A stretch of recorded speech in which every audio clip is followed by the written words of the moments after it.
Bonjour à tous, bonsoir aussi Marie pour toi. Donc, je suis très heureuse de vous retrouver pour cet épisode d'Alchimie du ciel avec une invitée qui me tient tout particulièrement à cœur puisqu'on se connaît en tout cas en ligne depuis quand même quelques années. Peut-être je vais te présenter Marie, hein, tu pourras compléter. Je t'en prie. Alors, donc j'aime beaucoup, je trouve très inspirant ton parcours. Alors peut-être que certains t'ont déjà entendu sur le podcast Invententiel où tu nous narrais les étoiles au travers des mythes. Je pense que tu as aussi commencé comme thérapeute, hein, si je ne me trompe pas, c'est bien ça. Tu as, comment on pourrait dire, tu as transformé dans ton parcours tout cet univers, on pourrait dire, dans le lien à l'individuel aussi par le collectif, en écrivant notamment plusieurs ouvrages, hein, l'astrologie miroir, ton roman aussi, hein, Silence dans la forêt, c'est ça si je ne me trompe pas, et Silence qui cache la forêt. Le silence qui cache la forêt, et le dernier ouvrage, Des chaînes, des mémoires. Et voilà, mon envie de t'inviter sur Alchimie du ciel, c'était de parler de ton parcours que je trouve très intéressant et très inspirant, de ton regard unique aussi sur les mythes, peut-être aussi quelque chose qu'on parlait en off, tous nos questionnements autour de la pratique d'astrologie, et comme pour toi à un moment donné ça a été important peut-être de te désidentifier, j'allais dire, tel Chiron en bélier qui ne veut plus être identifié par son outil actuellement, hein. Et surtout, sur ton dernier livre que je recommande et que j'ai vraiment, merci beaucoup de me l'avoir transmis. Et pour moi, hein, par contre, je ne peux pas enlever mon éclairage astrologique. Je n'ai pas pu m'empêcher de voir la corrélation entre l'entrée du nœud sud dans le Scorpion, hein, qu'on va travailler pendant 18 mois. Et je disais souvent, pour moi, c'est vraiment la libération des mémoires du collectif. Et en plus, je l'avais oublié, puisque je connais quand même un peu ton thème, que c'est aussi en correspondance avec ton propre thème. Et peut-être la première question que j'avais, c'est comment... alors, j'imagine qu'il y a ton histoire personnelle, mais comment justement ce cri, j'allais dire, de vouloir nous inviter, et d'une manière très belle, puisque c'est une manière au travers des mythes, de nous libérer de ces mémoires.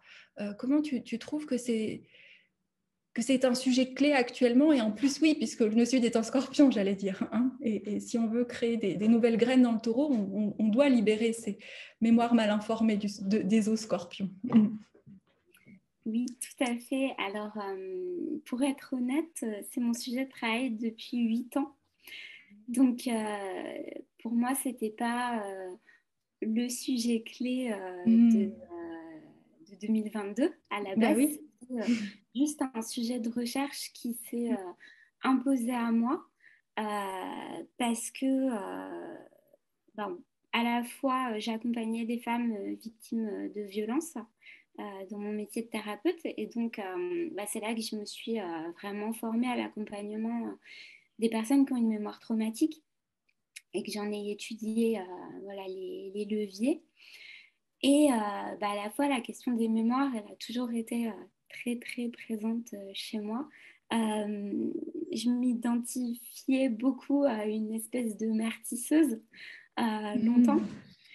Je parle d'ailleurs de l'araignée dans des chaînes Oui, c'est de mémoire. exactement ça, Daracté. Exactement. Et donc, en fait, tous ces fils d'expérience qu'on a de nos vies et qui font des fois des gros nœuds, ça m'a toujours fascinée et intéressée de trouver comment les démêler.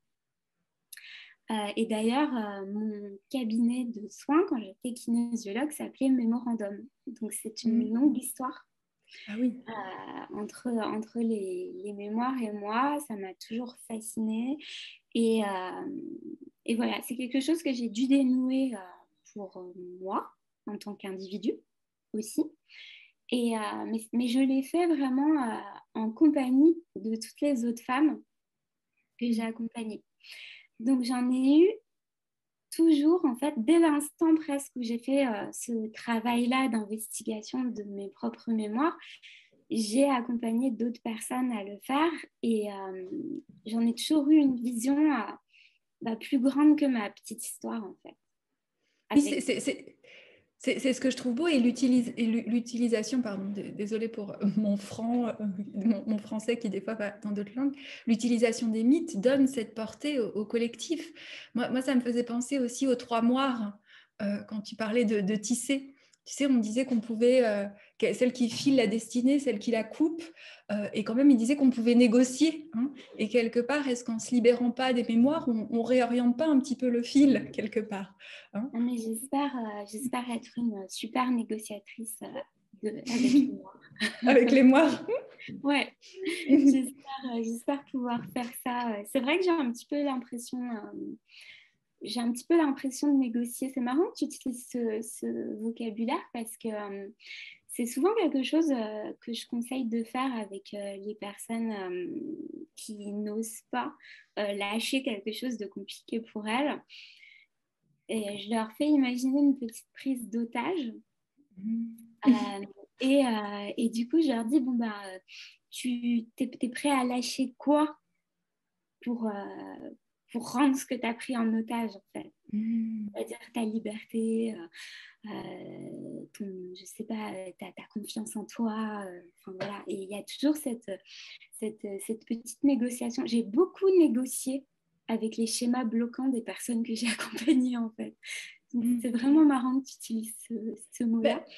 Oui, et je crois que je l'utilise parce qu'une fois, je ne sais plus où j'avais entendu ça justement, il disait qu'on pouvait, c'était avec les daimons, hein, qui nous rappelaient ces intermédiaires entre le ciel et la terre, qu'en fait, justement, notre destinée n'était pas fated, hein, donc elle n'était pas, comment on pourrait dire, figée au sort, mais qu'on pouvait justement, et je crois qu'ils employaient ce mot de négocier, qu'on pouvait négocier avec les moires. Et tout de suite, quand tu as parlé, et en lisant ton livre, je me suis dit, tiens, c'est une exploration justement de comment on peut négocier avec notre destin et quelque part nous libérer aussi. Et j'allais dire, même faire la passerelle en astrologie, ce que les gens, je trouve, oublient souvent, c'est qu'en fait, on se libère de notre thème. Hein, et que si chaque planète a aussi une mémoire, c'est aussi pour s'en libérer. Hein, sinon, on reste prisonnier de quelque chose.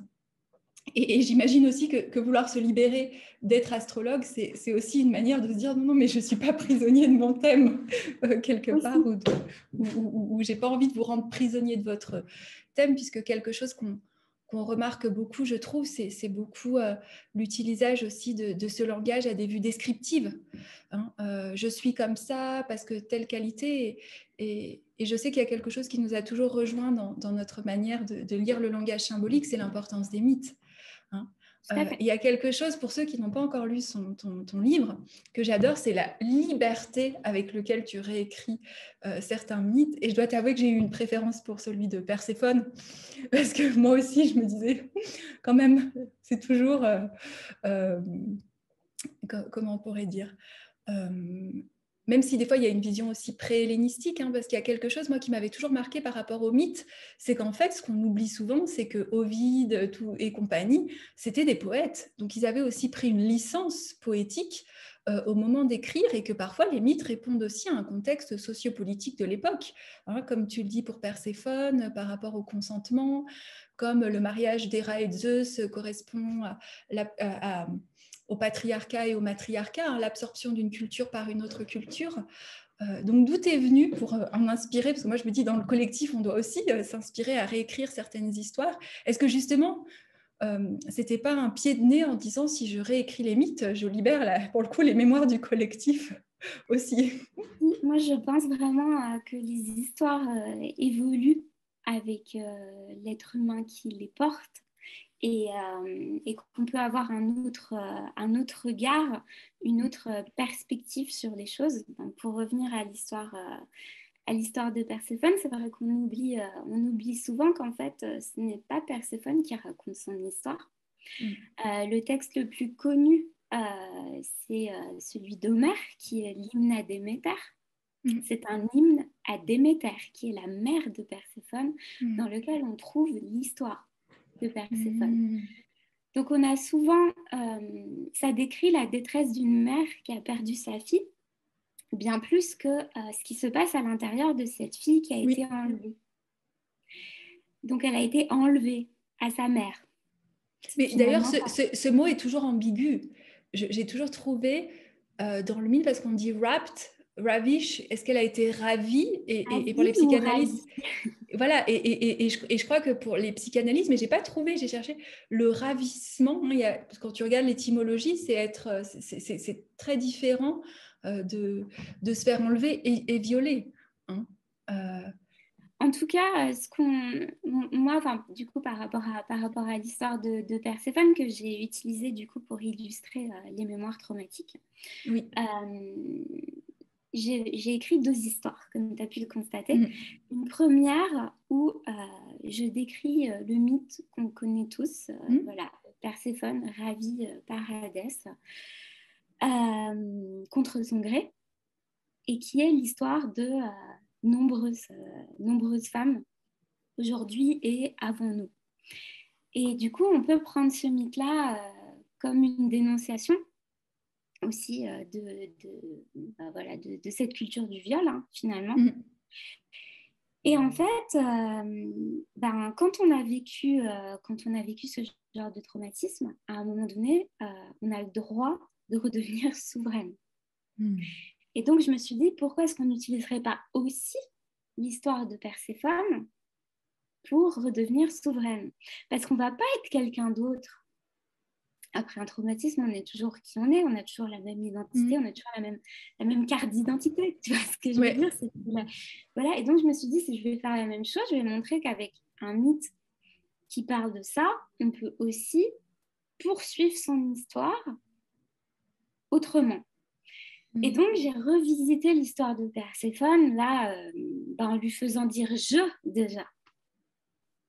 Et en imaginant quelle aurait été sa découverte idéale de la sexualité.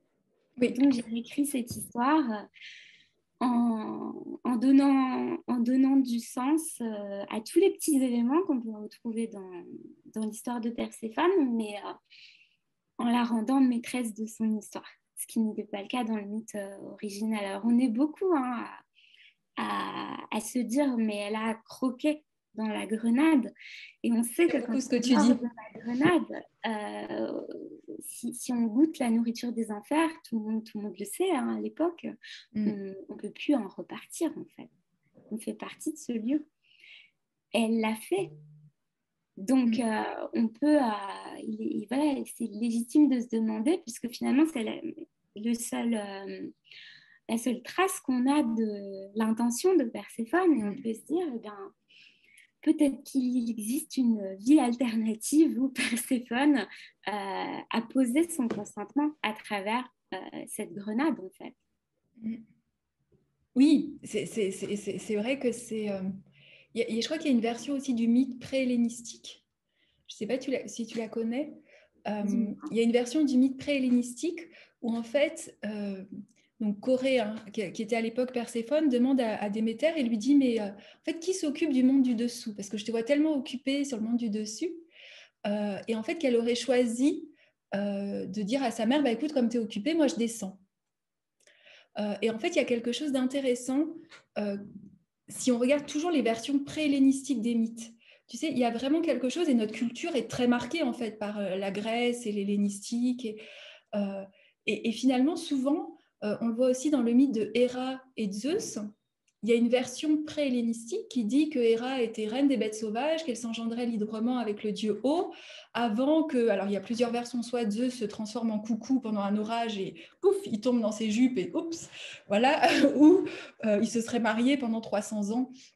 Mais il y a vraiment quelque chose, hein, culturellement, justement, où ces mémoires sont aussi inscrites vraiment dans cette tradition gréco-romaine, quelque part. Et quand j'ai lu ce que tu disais sur Perséphone, il y avait un écho. Alors, c'est différent, hein, parce qu'il ne nous parle pas dans cette version pré-hellénistique de sa découverte de la sexualité, mais en tout cas, il y a quelque chose où volontairement, elle devient reine de l'invisible, justement. C'est intéressant parce qu'elle devient reine. Donc, en fait, ça c'est passionnant parce qu'il n'y a pas... beaucoup d'autres exemples, en fait, dans la mythologie. Et tu sais, avec quelques amis, on s'était posé la question finalement de c'était qui le mec le plus safe de la mythologie grecque. Et c'est très drôle parce que la majorité des personnes, après j'en avais fait un sondage sur ma page Instagram, la majorité des personnes répondaient à Hadès. Bah oui, on sait à quoi s'attendre. Non, je rigole. parce qu'en fait, on le voit plus tard, en fait, que Perséphone est une vraie reine qui a du pouvoir. Il lui demande son avis, tu vois, notamment dans l'histoire d'Orphée. Oui. Il lui demande son avis, qu'est-ce qu'on fait avec cet Orphée qui descend dans les enfers et qui veut récupérer son Eurydice.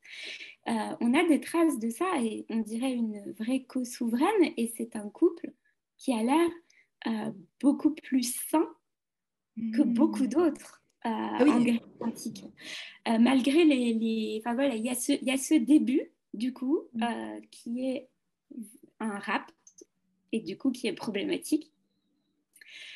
Pour moi, Hadès, c'est presque la libido, en fait, au-delà d'une personne. Et aller en Hadès, c'est vraiment aller dans sa matrice, aller en profondeur. Et, et en fait, moi, ce que me raconte ce mythe, en fait, c'est même si tu as une mémoire traumatique, que tu as vécu un drame, en fait, tu peux devenir souveraine. Et que dans ton Hadès à toi, il peut y avoir une belle résolution. Tu peux rencontrer quelqu'un d'autre, tu peux vivre une sexualité comme tu en as envie. Voilà, ça ne s'arrête pas là. Il y a plein de choses à faire qu'on ne raconte pas dans les mythes pour le coup, mais il y a plein de choses à faire pour retrouver cette souveraineté-là. Et du coup, toutes ces choses à faire, pardon, c'est celle dont je parle dans le livre, en donnant, en essayant de guider les personnes, puisque c'est ce que j'essaye de faire aujourd'hui dans mon travail, en essayant de guider les personnes vers un parcours thérapeutique adapté à leurs problématiques, à leur personnalité, leur donner la force et le courage de demander de l'aide à des professionnels, et en même temps leur donner plein de ressources pour faire un travail personnel, introspectif, en parallèle, ou sans le travail thérapeutique s'ils n'en ont pas besoin, quoi. Oui, et c'est vrai qu'il y a quelque chose que Hadès, c'était aussi la richesse cachée, je crois, l'origine. Plutus, c'était le trésor caché, qui ne se voit pas à première vue. Et je trouve que c'est beau parce que finalement, souvent, ça peut ça peut effrayer la rencontre avec Hadès, justement, qui pourrait aussi décrire cette rencontre ou cette traversée, parce que je ne sais pas si on peut connaître totalement ce qui est dans l'ombre et dans notre inconscient, mais en tout cas, on peut apprendre à le traverser, un petit peu comme comme l'hydre, ou des choses comme ça, où on traverse aussi ces mémoires-là, justement. Est-ce que justement, tu penses que les mémoires, on les traverse, on s'en libère définitivement, ou est-ce que quand on a eu justement, pour reparler sur cette mémoire traumatique, moi, c'est souvent quelque chose que je me suis demandé, parce qu'on a souvent l'impression, tu sais, qu'on a fait un pas, qu'on a eu une compréhension. Puis j'allais dire, il y a peut-être Saturne qui, 7 ans plus tard, nous dit ouh, le schéma se représente. Après, c'est différent. Mais est-ce que c'est pas des fois une ombre, justement, de ce qu'on pourrait appeler ce mouvement New Age, où il y aurait ce truc magique qui, d'un coup, tu sais, tu devrais, parce que tu as fait cette thérapie en plus avec moi, et puis je t'ai libéré de tes énergies, je comprends pas pourquoi. Tout d'un coup, tu as encore un fond d'anxiété ou des choses comme ça. Et c'est quelque chose que j'aime beaucoup dans ton accompagnement, où il y a une vraie reconnaissance de la souffrance, mais sans s'y enfoncer. Tout à fait. Je pense que c'est vraiment important, de la reconnaître. Et moi, je suis Verseau, je ne me refais pas. Moi, je trouve que c'est vraiment important de vivre avec son époque aussi. Et pour moi, c'est une chance incroyable d'avoir aujourd'hui des technologies thérapeutiques qui sont efficaces. Et ces technologies thérapeutiques permettent, oui, de se libérer d'une mémoire traumatique. Vraiment. Pour moi, il n'y a pas d'équivoque là-dessus. C'est-à-dire qu'il y a des techniques, moi, c'est toujours les mêmes que je promeus, c'est majoritairement le MDR ou ses dérivés, Ouais. qui sont des techniques thérapeutiques qui permettent évidemment pas d'effacer le passé, Oui. mais de faire en sorte que l'état d'anxiété, de détresse, de sidération, de dissociation traumatique qu'on vit au temps présent puisse disparaître et être relégué au passé. Évidemment, c'est difficile de se reconstruire, c'est long, ça demande du courage. On est dans une société qui nous y aide pas trop, pas du tout même. Voilà, les prises en charge sont ridicules, quoi. Les personnes qui ont vécu des traumatismes et qui demandent de l'aide doivent dépenser beaucoup d'argent pour Oui, c'est réussir à vrai. aller mieux. Donc il y a beaucoup de difficultés. Mais ce que je voulais dire, c'est que ces techniques existent et que j'espère qu'il va encore y avoir des avancées, que les violences faites aux femmes vont être beaucoup plus reconnues, prises en charge, etc., qu'il y ait des vrais parcours de soins, des vrais parcours thérapeutiques efficaces. Et voilà, ce qui se passe quand on a une mémoire traumatique, c'est que l'événement traumatique est encore dans notre temps présent. On est dans les sensations, on le sent. On ne peut pas en faire un récit, on n'est que dans les sensations. Et donc, l'idée, c'est de prendre cette mémoire-là qui influe sur notre temps présent et de la transformer en souvenir. Moi, je ne veux pas détruire les souvenirs, pas du tout. L'idée, c'est vraiment que ce qu'on ait vécu, ce soit vraiment des souvenirs. Parce que quand on a une mémoire traumatique, ça n'en est pas. C'est des sensations présentes. Oui, c'est ça un état de stress post-traumatique. Et qui fait qu'on agit, on prend des décisions, enfin je ne sais pas si vraiment on peut agir sous forme de trauma, mais notre cerveau va répondre au danger comme s'il était là. Bien sûr. Bien sûr, on va projeter voilà, une agression passée, on se retrouve avec un nouveau partenaire, on va projeter le potentiel d'un agresseur sur la nouvelle personne, on va se méfier, ça crée des tensions, etc. Il n'y a pas vraiment de nouveau départ, de nouveaux regards quand on est encore très atteint par une mémoire traumatique. Donc voilà, ce que je disais, c'est vivons avec notre temps. On a cette chance immense d'avoir aujourd'hui de vivre dans un monde où on a compris que l'inconscient existe, où on a compris que la dissociation traumatique existe, où les scientifiques le reconnaissent et du coup développent des techniques comme celle de l'EMDR. Et aussi, je sais que là, ça ne fait pas plaisir à tout le monde à chaque fois que j'en parle, mais des traitements médicamenteux qui peuvent aider à rééquilibrer la chimie du cerveau. Je fais vraiment mon verso, mais j'assume, et qui peut vraiment changer la vie parce que c'est qu'une étape dans la vie, mais ça peut vraiment aider à se remettre sur les rails. Les problèmes psychiques peuvent être pathologiques et nécessitent une prise en charge médicale. On en a très peur. On est très psychophobe dans notre société. Si on va voir un psy, c'est qu'on est fou. Voilà. Si on avoue qu'on a envie de sauter par la fenêtre, on va se retrouver enchaîné sur une table comme dans Vol au-dessus d'un nid de coucou, tu vois. Enfin voilà, on a ces imageries-là. Et du coup, on fait que prendre sur nous, prendre sur nous, prendre sur nous, prendre sur nous. Et c'est difficile. Et en fait, voilà, moi, je suis aussi là pour... j'essaye, en tout cas, dans mon travail, de dire... non, en fait, il y a plein de choses qui existent aujourd'hui. Et ça, j'adore dans mon travail, en fait, faire ce pont entre des vieilleries antiques. Bah oui, c'est ce que je pense. Des ressources et cette technologie-là, tu vois. C'est vraiment...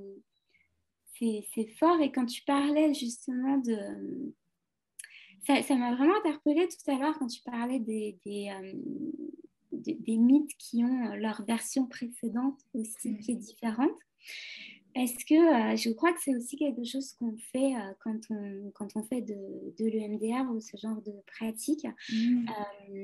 Moi, j'ai voulu, pour le coup, dans mon expérience personnelle, vu que je l'ai vécu, j'ai voulu retrouver une mémoire safe. Et j'ai eu à un moment donné une visualisation où je ne sais pas où j'étais, mais j'étais dans une espèce de nature primitive Et ça m'a rechargée, c'était incroyable, quoi.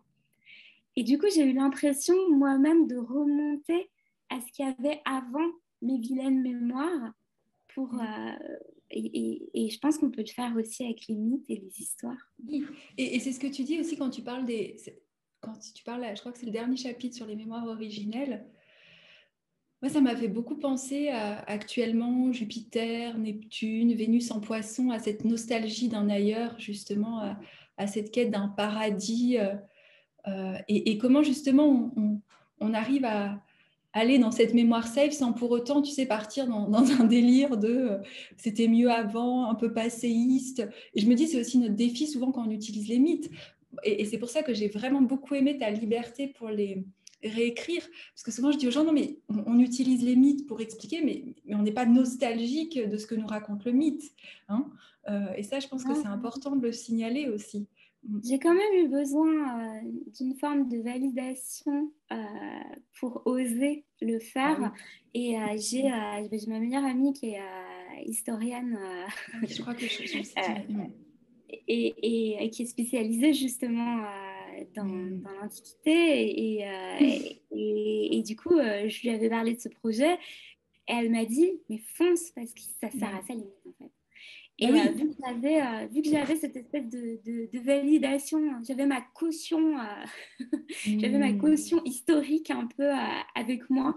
Et du coup, dès qu'elle m'a envoyé ce message qui pour elle n'était pas, enfin voilà, ne faisait pas du tout argument d'autorité, tu vois, moi ça m'a Oui, donné j'avais une dit. force.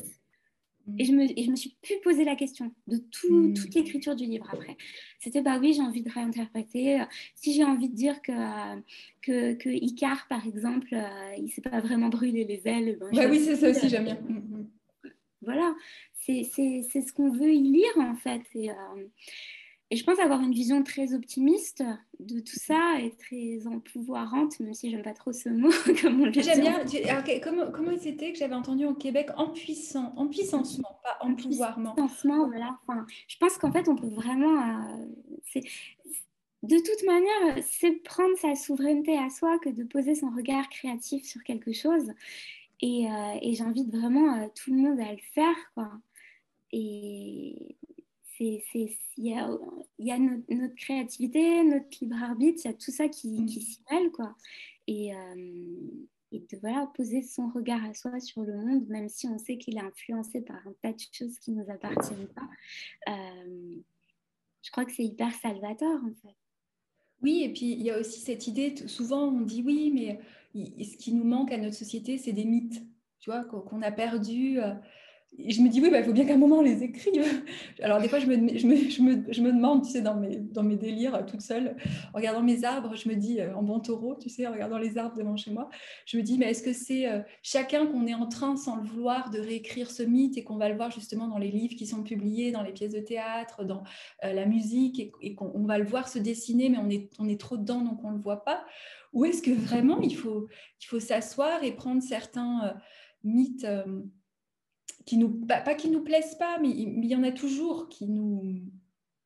Je ne sais pas toi lesquels, mais je pense que ça dit aussi quelque chose de nous. Hein. Mais pour moi, il y en a toujours qui me dérangent un petit peu. Bah pour le Héros, coup, Héros et Psyché aussi, des fois, ça me dérange que ce soit à Psyché de faire tout le travail. Je dis pourquoi c'est pas Héros. Lui, il bah ouais, mais attend. en même temps, pour une fois que c'est une femme Oui, c'est qui, vrai. Oui, qui c'est est pas Hercule, héroïne, quoi. une mortelle, une femme mortelle, Oui, c'est vrai. c'est aussi intéressant. Mais oui, je comprends ce que tu veux dire. Et du coup, moi, je me souviens à peu près de la période où on s'est rencontrés. Et je crois que ça répond à ta question. Alors, je vais te dire pourquoi. Vas-y.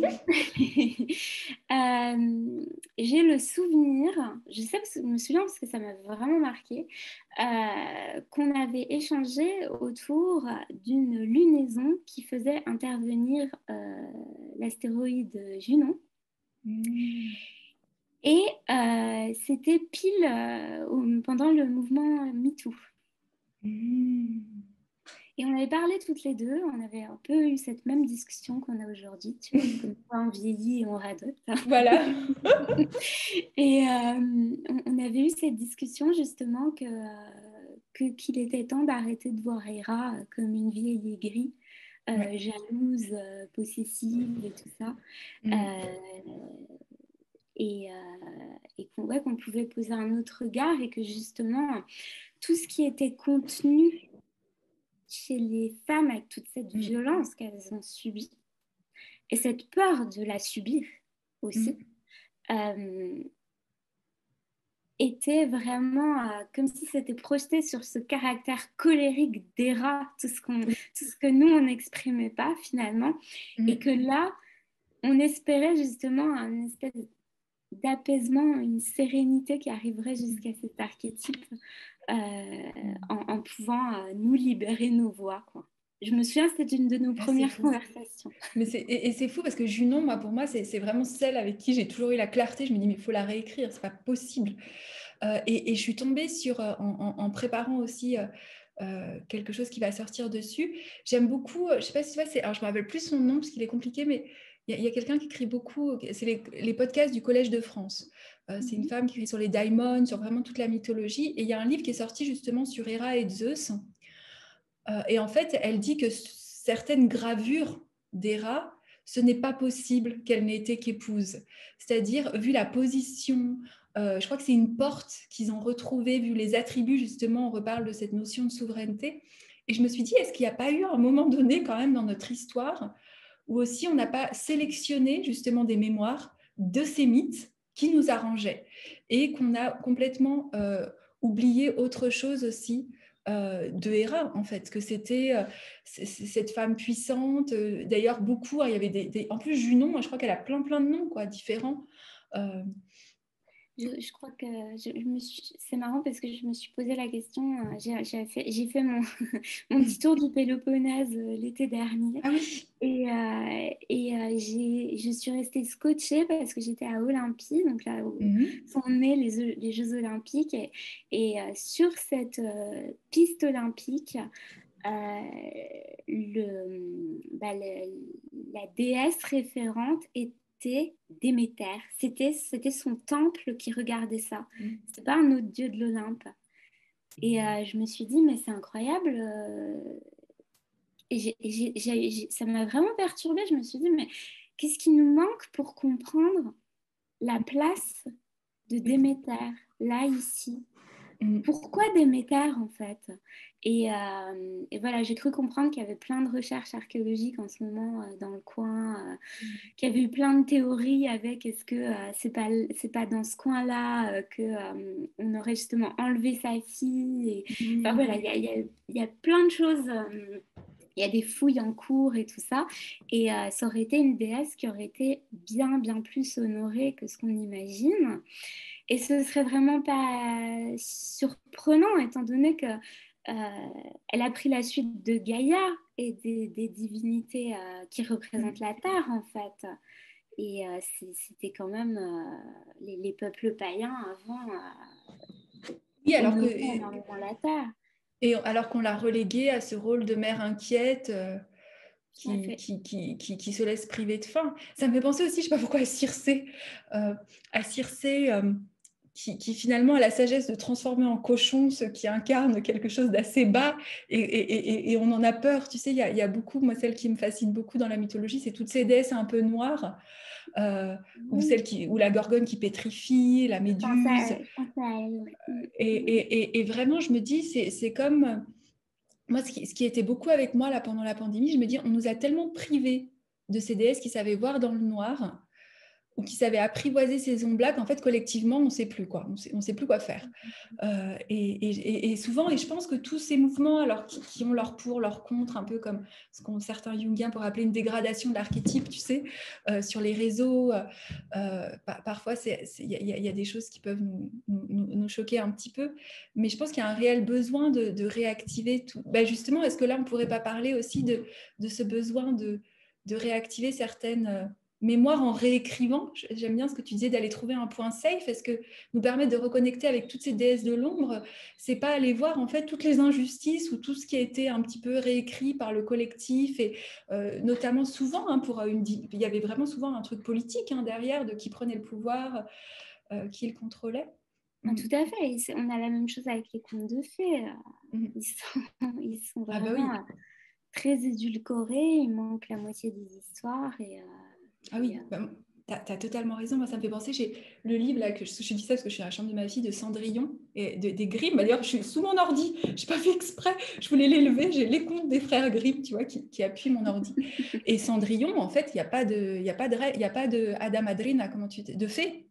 C'est toute seule dans les Oui, contes du frère oui. Et Grimm. puis, quand on monte même encore avant les frères Mm. Grimm, elle envoie quand même ces oiseaux crever les yeux de ses demi-sœurs. Tu vois, il y a beaucoup de choses. Ah oui, je ne connaissais pas ça. Il y a beaucoup de choses qu'on sait pas. Il y a une super BD qui s'appelle Ah. Et à la fin il meurt, qui est Mm. sortie À la fin, il meurt.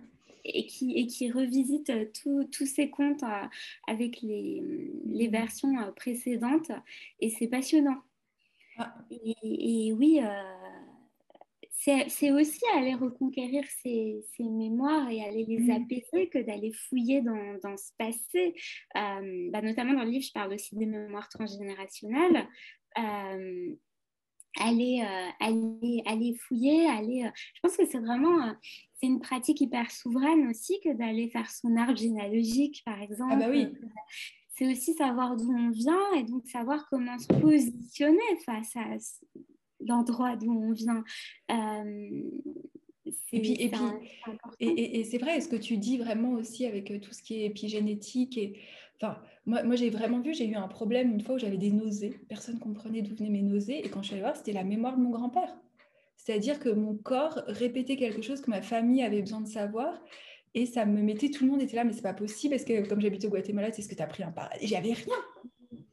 Mais il y avait, et justement, par la kinésio et le travail aussi de libération de certaines mémoires, on a pu poser une voix d'un ancêtre qui voulait parler au travers de moi. Mm.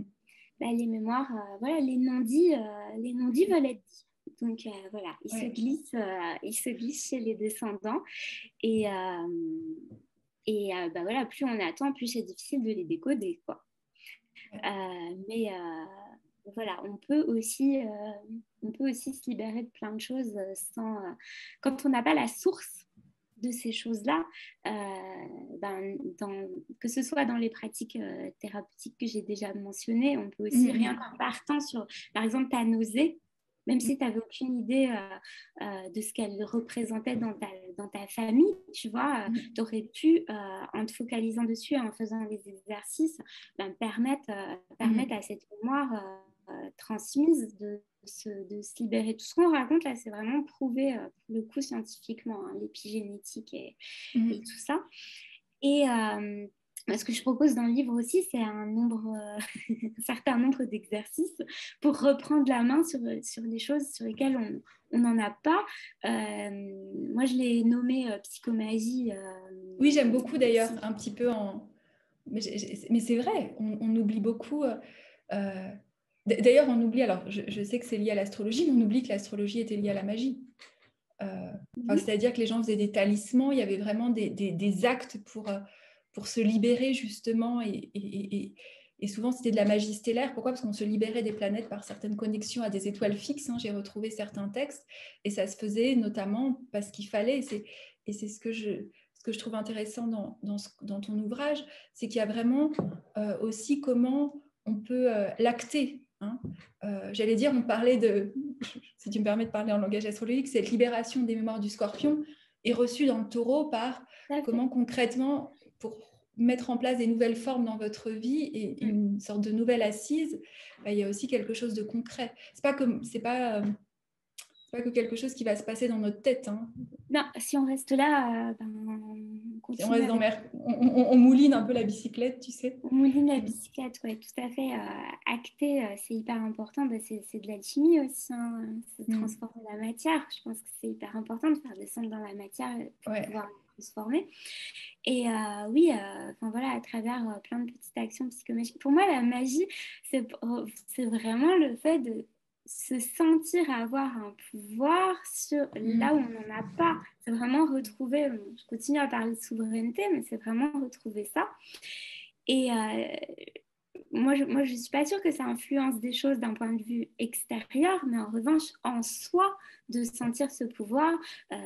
Pour donner un exemple, hein, je pense qu'il y a beaucoup de monde qui connaissent, par exemple, les bonhommes allumettes. Oui, c'est exactement ce que j'avais dans la tête depuis tout à l'heure. Voilà, quand on dessine sur un papier, nous, par exemple, et quelqu'un avec qui on a un conflit, comme deux petits bonhommes allumettes, qu'on leur souhaite chacun et la relation le meilleur voilà, des choses, et qu'on relie, on dessine les liens entre nous et cette personne, et qu'on coupe le papier. C'est un acte psychomagique, en fait. C'est-à-dire qu'on fait quelque chose, même si c'est que symbolique, quoi. On fait quelque chose, et du coup, vu qu'on a fait quelque chose, on a la mémoire qu'on a fait quelque chose. Je donne souvent cet exemple on est très en colère contre quelqu'un, mais on peut rien faire. C'est pas possible, puisque cette personne est décédée, ou alors, je sais pas, c'est Donald Trump, par exemple. C'est toujours mon exemple. Donc, voilà, imaginons si on met la photo de la personne sur une cible de fléchettes et qu'on lance des fléchettes sur sa tête et qu'on l'atteint. Et ben en fait, imaginons que voilà, on ne supporte pas Donald Trump, on fait ça sur la cible de fléchettes. Et ben la prochaine fois qu'on va croiser son nom ou son visage dans les médias, on va se souvenir qu'on a fait ça, et ça va changer notre émotion par rapport à ce qui arrive, parce qu'on va se souvenir de ce moment un petit peu rigolo où on a mis en scène notre colère, en fait. Et du coup, ça nous aide à plus rester figé sur ce qu'on ressentait avant. Oui, quelque part, on neutralise aussi, non? On neutralise que ça... Oui, mais complètement. Et déjà, on l'exprime, donc ça fait sortir ça de nous. Et en plus, on se crée un nouveau paramètre, en fait, de référence. Et pour moi, c'est ça qui est magique, c'est qu'en fait, on a la capacité de moduler des trucs dans notre cerveau, de recréer, de retisser des liens, en fait, avec d'autres choses, d'autres émotions. Si on se fait hurler de rire, voilà, des personnes qui ont des problèmes avec leur patron, mais moi, je leur dis toujours, mais déguisez-vous en votre patron et amusez-vous à l'imiter devant la glace et à lui faire n'importe quoi. Et la prochaine fois que vous allez le voir, vous allez rigoler en vous souvenant de ça. Et du coup, rien que le fait de rigoler en croisant son patron, ça fait du bien, en fait, plutôt que de s'énerver, quoi. Oui. On peut s'amuser, mais si on s'autorise notre créativité et notre souveraineté, mais on joue avec ces fils-là des moires, quoi. Voilà. Oui, moi, ça me fait aussi beaucoup penser à Uranus, qui, en astrologie évolutive, on dit c'est la libération des mémoires, justement. Souvent des mémoires traumatiques. Et ça me fait penser à Uranus qu'à la fin, parce que ça me fait penser à ces déchaîner. Il y a deux choses. Il y avait deux au début. Ça, c'est mon côté un peu Asperger aussi. Est-ce que je prends littéral ou est-ce que je prends pas littéral? Il y a les deux. Voilà, je me suis dit déchaîne, ça veut dire quoi? Ça m'a fait penser à Prométhée. Puis je me suis dit non, mais Caroline déchaînée, c'est aussi quand on est déchaîné. Et parce que justement, on n'a pas de chaîne. Et ça m'a fait aussi penser ça, vraiment ce côté prométhéen qui, en libérant le passé, permet une nouvelle vision du futur aussi. Hein, donc, et ça me faisait penser aussi aux mémoires que tu parles qu'on peut avoir avec les personnes. C'est vrai, combien de fois on rentre dans une relation, surtout une relation affective, je trouve, et on réactive les mémoires. Et en fait, justement, si on se dit qu'on veut réécrire Junon, pour le coup, on doit libérer alors peut-être deux types de mémoires, les mémoires transgénérationnelles et collectives de comment on a vécu le couple, mais aussi nos propres mémoires personnelles, parce que sinon, on ne va jamais arriver à relooker cet archétype pour plus être ces Junon aigris qui attend et qui n'est pas contente. Tout à fait. C'est pour ça qu'un peu de pragmatisme fait du bien, en se disant, bah oui, j'ai un blocage, j'ai un schéma répétitif, j'ai une mémoire empêchante, il y a quelque chose, bah voilà, j'essaye de m'en occuper et j'arrive en la prenant en conscience aussi à la mettre dans l'équation quand je me retrouve dans une nouvelle relation. Et à me dire, ok, là, c'est peut-être juste un peu comme quand on médite et qu'on regarde passer les nuages, tu vois, c'est bon, ok, là, c'est ma mémoire traumatique qui est en train de passer. Je la repère, je l'identifie, je l'accepte aussi parce que ça fait partie de ma vie, en fait, elle est là. Pour l'instant, j'en suis là où j'en suis. Ok, mais est-ce que objectivement, cette personne en face de moi a quelque chose à voir dans toute cette histoire? Non. Non, bah oui, Et souvent. ça aide à Moi, prendre... c'est marrant. J'y ai pensé ce matin où j'ai eu un événement parce qu'on m'a dit un truc et je me suis dit non, mais ça, c'est parce que tu as vécu ça enfant. Et c'est dur Je me dis, ce qui aide, c'est prendre ce recul, justement. C'est un peu aller dans. Bah oui, d'avoir une pratique personnelle, en tout cas, de savoir des fois mettre à distance. Et c'est vrai que cette mise à distance, souvent, c'est quand même d'avoir un thérapeute qui nous aide à voir ces mécanismes-là. C'est des fois plus facile que soi-même. Et ce qui me venait aussi, je me disais, alors c'est peut-être une question, tu me dis si tu veux, je me disais, et finalement, toi, en mettant à distance l'astrologie, est-ce que tu t'es pas libérée de la mémoire de l'astrologie et de tout son C'est côté exactement ce que diseuse j'ai... d'aventure C'est vraiment exactement ce que j'ai voulu faire parce qu'en fait, ce que je subissais, moi, pour expliquer, hein, donc quand je faisais de l'astrologie, j'ai vraiment eu l'impression que tout le monde me prenait pour Madame Irma, alors que pour le coup, moi, je ne l'avais pas vu venir. Pourtant, bon, on sait que l'astrologie est beaucoup dans l'inconscient collectif relié à une forme de voyance, à tout ça. Mais je sais pas, moi, j'y avais pas réfléchi. J'étais pris dans ma passion des mythes et de l'astrologie, bah, voilà, avec cette lignée plus jungienne qu'autre chose, Oui. en fait, qui était du coup très analytique, en même temps très créative. Enfin voilà, mon podcast et tout s'appelait Invente ton ciel, pas subis ton ciel, quoi, pas fait avec ton ciel. Donc c'était le truc était déjà annoncé. Et du coup, je passais vraiment beaucoup trop de temps pour moi à affirmer aux autres ce que je n'étais pas, au lieu de pouvoir affirmer qui j'étais et ce que je pouvais apporter au monde. Du coup, c'était triste parce que j'ai l'impression de Bah perdre mon oui. temps aussi et tout ça. Et du coup, ben ouais, je me suis libérée aussi du mot astrologue, du mot astrologie, juste bah, pour me libérer justement pour arrêter de porter la mémoire de l'astrologie, parce que toute seule, j'y arrivais pas, quoi. Non, Toute non, mais tu seule, sais c'est que impossible. c'est intéressant parce que je travaille avec quelqu'un depuis longtemps qui m'accompagne en énergétique et je lui dis des fois en séance, ça me bloque Mm. dans la gorge. Et en fait, j'ai remarqué qu'au moment où je coinçais dans ma gorge et que j'avais un nœud, c'est au moment où la personne attendait de moi une forme de voyance. Et il m'a dit, mais vous réactivez vos mémoires. Et moi, je me dis vraiment dans ma pratique, c'est un défi. Je vois vraiment quand on attend de moi cette voyance, je me bloque dans la gorge et j'ai un truc aussi de rejet qui s'active en moi. Et je me dis, je ne suis pas une vache à lait. Arrêtez, tu vois. Alors maintenant, ça va mieux. Mais il y a eu vraiment des moments où c'est très... en fait, c'est comme s'il faut éduquer. Et c'est vrai que bah, je pense que chacun... Mais il y a quelque chose de très compliqué parce que c'est pour ça que moi, je me suis fascinée par tous les oracles, tu sais, les oracles de Delphes. Et je me disais, elle ne faisait pas de la prédiction au sens où les gens ont associé Madame Irma. C'était des langages métaphoriques. Donc, comment Exactement, on a c'était des oublié poèmes. que l'astrologie est avant tout un langage symbolique et Tout à métaphorique et que de fait. toute façon, tous les oracles, c'était une énigme et pendant 6 mois, il fallait se laisser incuber Bien sûr. et laisser sentir le poème. Bien sûr, c'était mystérieux, c'était à interpréter, c'est tout. Alors que là, c'est vrai que beaucoup attendent des astrologues, aussi parce qu'il y en a un certain nombre qui ont posé ces bases-là, hein, forcément. Des réponses claires, oui, non, qui, quand. Et c'est pas ça l'astrologie, en fait, à la Ben base. non, oui. C'est vraiment accepter l'expérience unique d'aller interpréter ton poème, d'aller l'inventer, d'aller Ben oui. l'interpréter toi-même. Et peut-être de te rendre compte, comme là on fait avec les mythes, que finalement l'histoire que tu as écrite au début, bah, tu as plutôt envie d'écrire celle-là. Ben C'est oui. très très libre en fait. Et oui, j'espère que qu'on va revenir à des choses plus saines, petit à petit, quoi. Moi, c'est vrai que ce qui me tenait à cœur, au départ, le centre de mes recherches et de ma pratique, c'était pas l'astrologie, c'était vraiment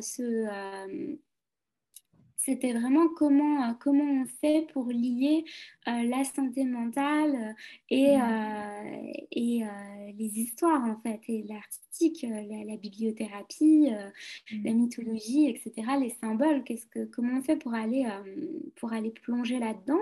Et du coup, forcément, l'astrologie était une pratique qui s'inscrivait complètement dans ce cheminement-là. Donc, je l'ai utilisé, je l'ai adoré, j'ai écrit un livre dessus, Bah oui. dont je suis toujours très fière, et je ne me lasse pas d'accompagner des personnes à travers les mythes fondateurs et tout ça, quoi. Mais du coup, j'ai écarté, je voulais pas que ce soit mon centre, Oui, bah oui. parce que ça ne l'est pas, en fait, tout simplement, dans ma vie. Donc, c'est pour ça que j'en ai pas fait mon cheval de bataille non plus et que je me suis pas acharnée à redonner ces lettres de noblesse à l'astrologie. Mais en revanche, je serais la plus heureuse du monde si ça arrivait, quoi. Merci, c'est beau.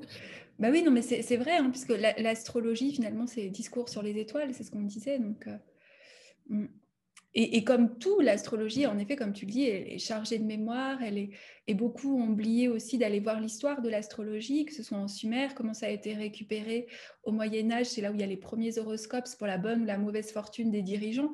Alors ça, c'est mon côté un peu, parce que tu sais, moi j'ai étudié Sciences Po, c'est mon côté un peu, il faut contextualiser la pensée. Bien sûr. Et en Et fait, je on pense que parle beaucoup c'est de l'astrologie, indispensable. de contextualiser, et actuellement, bah, oui, je pense qu'il y a un peu de tout, mais il y a aussi beaucoup de gens, je pense, qui œuvrent à comment on pourrait dire. Et justement, moi, j'ai toujours dit que œuvrer pour l'astrologie, c'est aussi en élargissant l'astrologie, je pense. C'est vraiment en enrichissant par les mythes, par le symbolisme, par aussi ce que tu disais par rapport à la santé mentale. Souvent, des gens viennent voir en consultation astrologique, et des fois, si on n'a pas quelques outils de psychologie ou d'accompagnement, ça peut être compliqué, parce que qu'est-ce qui se passe si on dit, ah bah oui, combien de fois j'ai entendu des gens qui sont venus en séance parce qu'on leur avait dit, je sais pas, lune Pluton ou Pluton je sais pas quoi, mais alors on les avait marqué une croix, tout d'un coup, comme si la moire avait déjà, tu sais, ils étaient condamnés à Oui, vivre quelque chose, à pas avoir. Surtout, moi j'ai entendu des choses pour moi très compliquées à entendre pour les gens, pour ce que ça peut faire et conditionner, pas avoir d'enfants. Ah, okay. c'est Donc on de nous toute dit. manière quand les personnes entendent, enfin moi je trouve ça scandaleux, hein, déjà, et quand en fait les personnes entendent une phrase comme ça et que ça les touche et qu'ils les emmène avec eux, c'est que ça a appuyé sur une blessure, sur une douleur ou sur une mémoire même, en fait. Et il n'y a pas de solution. On l'appuie dessus, on leur appuie dessus, puis on les laisse Oui, parce dans que la nature après. souvent une séance, bah, les gens viennent 1 heure, C'est et, euh, ça. et C'est c'est vrai que ça, et c'est. c'est pas juste, en fait. C'est pas juste. Donc, pour moi, si on n'a pas de vrais outils sérieux, euh, reconnus, enfin voilà, moi j'en avais, vu que j'étais formée en mémoire traumatique, mais toutefois je travaillais avec, enfin quand j'étais kinésiologue, un peu astrologue, mais je travaillais avec des professionnels de santé, enfin voilà, des personnes qui avaient vraiment un parcours, qui pouvaient poser des diagnostics. Je suis désolée parce que dire que tu n'auras pas d'enfant, c'est poser un diagnostic de stérilité. Donc c'est un diagnostic médical, c'est pas quelque chose qu'on peut faire en regardant une carte du ciel. En revanche, ça peut rendre les gens très malheureux et impuissants, et ça leur prend toute leur souveraineté. De toute manière, de base, si eux ne savent pas, euh, c'est ça que j'aime bien aussi dans ton approche, c'est que tu expliques, tu vois, ce langage astrologique. Tu donnes pas juste, toi, quand tu es en séance, tu donnes pas juste ton interprétation, tu expliques ce que c'est aussi. Et ça, je trouve ça hyper important, parce que s'il n'y a qu'un sachant et quelqu'un qui n'y comprend rien, et c'est facile avec l'astrologie parce que c'est hyper compliqué de croiser Oui, toutes bah, ces informations, ça mais va très vite. Et ben du coup, forcément, la personne, elle est démunie, et elle se dit, mais elle a même pas de pouvoir sur sa propre carte parce qu'elle ne la comprend pas, quoi.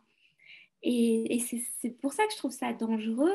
Et Mais voilà. Et donc, c'est dont se parlait former Pierre les gens. Bourdieu de la violence symbolique. Il parlait ça aussi c'est une violence symbolique parce que quelqu'un a un pouvoir de connaissance que l'autre n'a pas. Et c'est vrai que moi, je pensais récemment, je me dis en fait, pour faire des consultations et lire au thème, il faudrait proposer 3 consultations. Et dans les 2 premières, on donne des outils pour que les gens comprennent le langage, qui fait qu'ensuite, il peut y avoir un partage sur, voilà, ton thème en fonction de... C'est comme s'il faudrait éduquer au langage, un petit peu comme quelqu'un qui voudrait avoir une discussion en arabe, je dis, et que tu as un qui est prof d'arabe, il faut que l'autre, il ait quand même un peu de vocabulaire, et même si tu ne sais pas tout le vocabulaire, tu peux quand même te dépatouiller en pays étranger, quoi. Oui, non, mais oui, enfin, moi je trouve qu'elle est là, la difficulté en fait, c'est que de base c'est compliqué, parce qu'il y a plein d'informations à croiser en même temps, et que les personnes ont aussi un grand appétit, c'est-à-dire ils voudraient tout savoir, quoi. Quand ils demandent une lecture de thème aussi, Bah oui. ils veulent connaître toutes les planètes, ce qu'elles veulent dire et tout ça, alors que moi c'est vrai que souvent quand j'accompagnais les personnes avec leur thème, je les frustrais, mais ils étaient pas frustrés longtemps parce qu'ils entraient dans le process assez vite et qu'ils me connaissaient s'ils prenaient rendez-vous avec moi. Oui, je les frustrais peut-être un peu parce que moi, franchement, je fais une première séance avec eux, je m'assure déjà que la posture solaire est centrale dans leur vie. Le reste, ça sert à quoi sinon? C'est le centre du système solaire, si déjà ça c'est pas assuré, tu vois, je m'amusais pas forcément à aller à... Oui, mais mon Uranus et tout, alors ça va, on va Oui, bah déjà... oui. Hein. Mais ça, tu te Parce que rappelles, moi, mon but c'était... Je t'écoute. Non, je disais, c'était une conversation aussi qu'on avait eue. Je me souviens comment une planète pouvait prendre. Ça m'a beaucoup servi. Tu sais qu'une planète prenait le contrôle de notre thème. Et c'est vrai, des fois, tu vois, Vénus, tout devient drama queen, Mercure, tout devient mental. Et remettre au centre solaire, c'est. Et surtout au point, parce que le symbole du soleil, hein, pour ceux. Exactement. Il y a 2 centres. Hein. C'est-à-dire, il y a la périphérie, mais le début, c'est d'aller dans le point, c'est pas d'être dans la personnalité ou la périphérie. Et ben, écoute, merci beaucoup. Marie-Célène, qu'on peut te retrouver, alors attends, sur Maison Célène, donc sur Instagram. Je ne sais pas si tu as Facebook aussi, peut-être, non? Pas vraiment. C'est plus sur Instagram. Donc voilà, donc, hein, elle a une maison, voilà. Ça, est-ce que tu as des actualités que tu as envie de nous partager ou quelque chose qui te tient, quoi? Le principal, c'est ce livre. Voilà, et de temps en temps, j'anime des séminaires en ligne. Oui. Et voilà, là, je travaille sur une petite série justement pour aider justement à traverser quand on a vécu le chaos, à retrouver l'ordre. Ah, c'est beau ça. Intégrer Saturne et Uranus en termes astrologiques. On pourrait dire ça comme ça. Merci beaucoup en tout cas. Et donc, je crois que c'est, je ne sais pas, peut-être Thomas et Sophia me diront que j'ai oublié de dire des choses à la fin pour la présentation, mais comme ce n'est pas moi qui le fais d'habitude. Voilà, mais merci. Ah aussi, donc je crois que on dit à la fin, si vous avez aimé cet épisode, vous pouvez le partager ou nous mettre un petit like sur iTunes ou sur YouTube. Voilà. Je vous remercie à tous. Au revoir. Au revoir.